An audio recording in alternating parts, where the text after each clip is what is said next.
بول دے گواہی. کہنے لگی بی بی رب جانتا ہے, رب کا رسول جانتا ہے, پر میں تجھے نہیں جانتا, تو کون ہے؟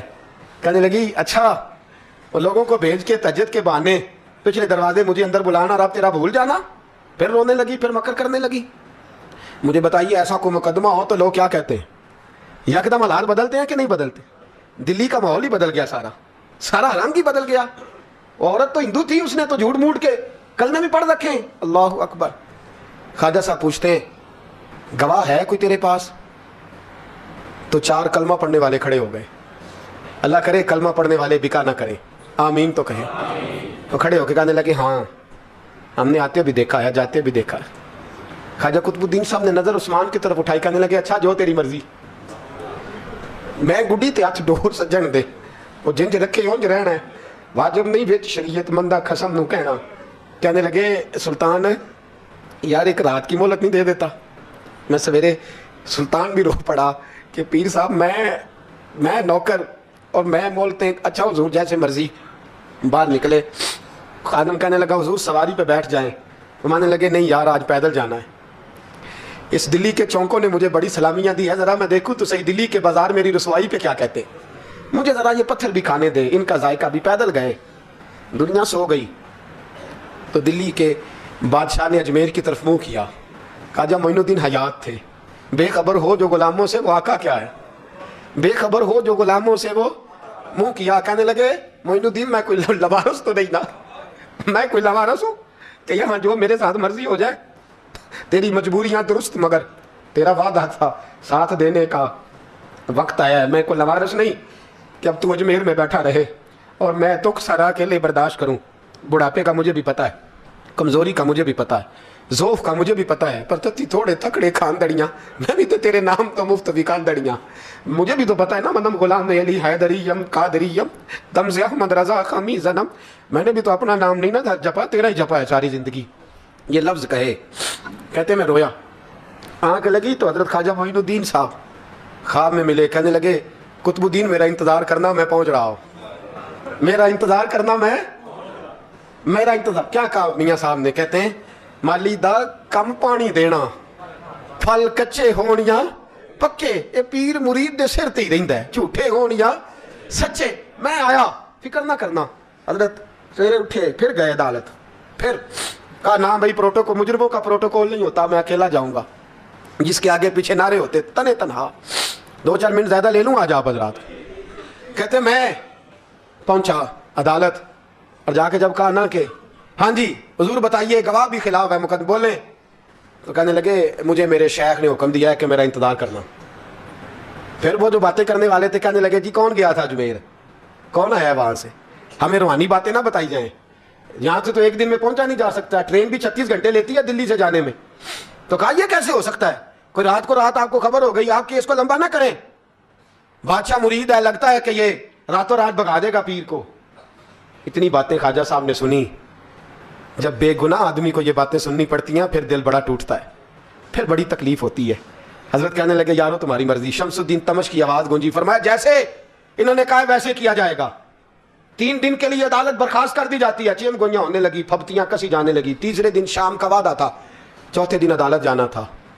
قطب الدین بختیار کاکی کے پاس لوگ آ کے افسوس کرتے تو آپ بولتے نہیں. یہاں تو لوگ صفائیاں دیتے بولتے نہیں. فرماتے یار میں گڈی تے ہاتھ ڈور سجن دے, وہ جنج رکھے, میں اونج ہی رہنا ہے, جیسے اس کی مرضی ویسے. جیڑیاں گڈیاں آپ پہ اڈیاں ہو نہ چڑھن اونچائیاں, وہی گڈیاں اونچیاں اڈیاں جڑیاں سائیاں آپ چڑھائیاں. فرمایا ٹھیک ہے جیسے وہ رکھے میں راضی ہوں. اللہ اکبر. تیسرے دن کی مغرب کا وعدہ تھا. جب مغرب کا سورج ڈوب گیا نا, بڑے قافلے اجمیر سے آئے پر معین الدین نہ آیا. وعدہ کیا تھا یار نے آؤں گا دن ڈھلے. وہ خواجہ غلام فرید صاحب رحمۃ اللہ تعالیٰ علیہ فرمایا کرتے تھے نا, کوا کھانے لگا آنکھیں تو کہنے لگے کاغا یہ تن سارا ہی کھائیو, میرا چن چن کھائیو ماس, میرے 2 نین نہ کھائیو, مینو پیا ملن دی آس. نے کہا سارا کھا جا, آنکھیں چھوڑ دے. اس نے کہا تھا میں آؤں گا, انتظار لمبا ہو گیا ہے پر میری امید تو نہیں نہ ٹوٹی. مغرب کی اذان ہوئی تو لوگ کہنے لگے لو جی اب بس ہو گئی. خواجہ قطب الدین صاحب نے اللہ اکبر کہہ کے مغرب کی جماعت جب میدان میں کھڑی کی تو اپنی بھی چیخ نکل گئی, آئی نہیں. لیکن جب نماز کا سلام پھیرا تو خواجہ معین الدین صاحب کی 2 رکعتیں ابھی باقی تھیں.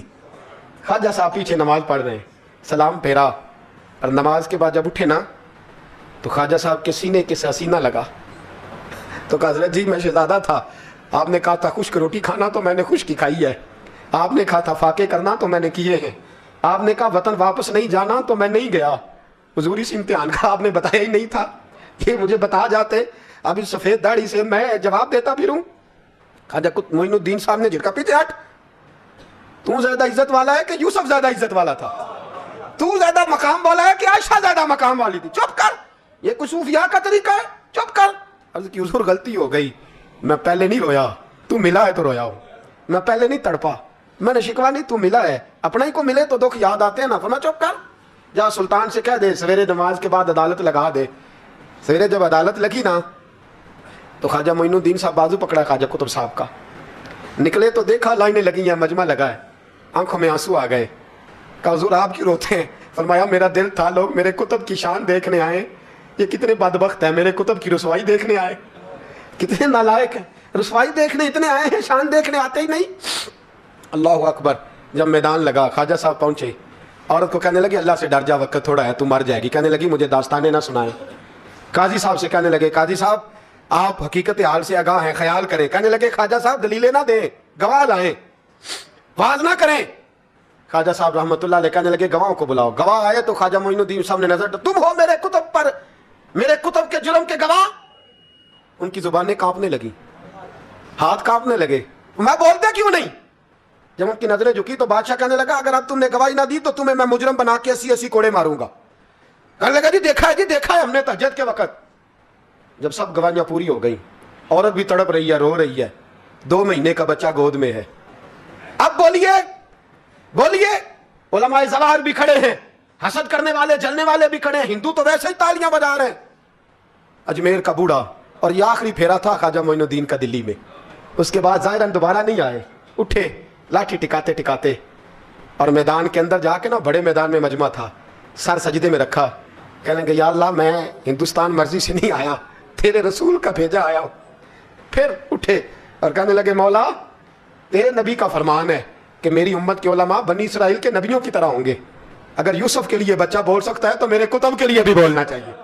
اگر یوسف علیہ السلام کے لیے بول سکتا ہے تو میرا قطب الدین بھی سچا ہے, اس کے لیے. پھر اٹھے, اس بی بی کی طرف بڑھے. لوگ کہنے لگے نہ جانے اب کیا ہوگا. جب اجمیر کے بادشاہ نے, عطا رسول نے, ہند الولی نے, امام الاولیاء نے کپڑا کھینچا اور کہنے لگے وہ بچے تو جانتا ہے نا تیرا باپ کون ہے, 2 مہینے کا بچہ. جب نانا بولا تو بی بی کہنے لگی اب کیا کر رہے ہو, بچے بھی کبھی بول رہے ہیں. میں بی بی چپ کر, ان اللہ علی کل شیء قدیر, میں کمزور رب کا ماننے والا نہیں, قدرتوں والے رب کا ماننے والا ہوں. وہ چاہے تو بچے بھی بولتے ہیں. قرآن کہتا ہے حضرت عیسیٰ بولے تھے انی عبد اللہ آتانی الکتاب. مریم بھی تو ولی اللہ تھی, وہ نبی تو نہیں تھی. اگر ولی اللہ بنی اسرائیل کا ہو بچہ بول سکتا ہے, تو اگر ولی اللہ محمد عربی کی امت کا ہو تو بچہ پھر بھی بول سکتا ہے. یوں کپڑا ہٹایا, بچہ بول. 2 مہینے کا بچہ ماں کی گود میں اٹھ کے بیٹھ گیا اور بچہ بول کے کہنے لگا السلام علیکم یا ولی اللہ. جب یہ لفظ ادا کیے تو نعرے لگنے لگے, لوگ رونے لگے. بی بی ہوش ہو کے گری, فرمانے لگے مجھے سلام نہ کر, میرے کتب کی بات بتا. کہنے لگا قسم ہے اللہ کی عزت کی, وہ سامنے مجمع جو سردار بیٹھا ہے وہ میرا باپ ہے. قطب الدین تو بے گناہ ہے, قطب الدین تو بے گناہ ہے, میرا باپ تو وہ بیٹھا ہے. یہ قاضی بھی سازش میں شریک ہے, کئی مسلمان خریدے گئے, یہ گواہ خریدے گئے. جب گواہی ہو گئی, بچہ یہ لفظ کہہ کے اللہ اکبر کہتا ہوا پھر چپ کر گیا. خواجہ قطب الدین صاحب کا بازو پکڑا, خواجہ معین الدین صاحب نے مجمع سے باہر نکلے. لوگ کہنے لگے حضور آپ کچھ بولتے نہیں. فرمانے لگے جس نے بولنا تھا وہ بول چکا ہے, جس نے بولنا تھا وہ, جو جادو وہ جو سر چڑھ کے بولے. فرمایا تم نے افواہوں پہ نظر رکھی اور میں نے اللہ کی قدرت پہ نظر رکھی. تم نے اس کے کردار کو جھنجھوڑا اور میں نے اس کے کردار کو تعمیر کیا. حضرت سلطان شمس الدین تمش بھی پیچھے دوڑے, کہا حضور کہاں لے جا رہے ہو؟ اور میں کتب میرا ہے, میں اجمیر ساتھ لے کے جا رہا ہوں. اب میں نے اپنا بچہ تمہارے سپرد, اب میرے پاس رہے گا. تم نے ستایا میری اولاد کو, اب یہ میرے پاس رہے گا, میں نے نہیں تمہیں دینا. لوگ راہیں بچھا کے, نظریں بچھا کے بیٹھ گئے, پاؤں میں گر گئے. کہنے لگے حضور ہمارے لیے نہیں, رسول اللہ کے دین کے لیے, ہمارے لیے نہیں, تعمیر شریعت کے لیے, ادائے سنت کے لیے چھوڑ جائیے. خواجہ صاحب کہنے لگے قطب الدین جا, تجھے چھوڑ کے جاتا ہوں, اب قیامت تک کوئی تیری رسوائی کی جرت نہیں کر سکے گا.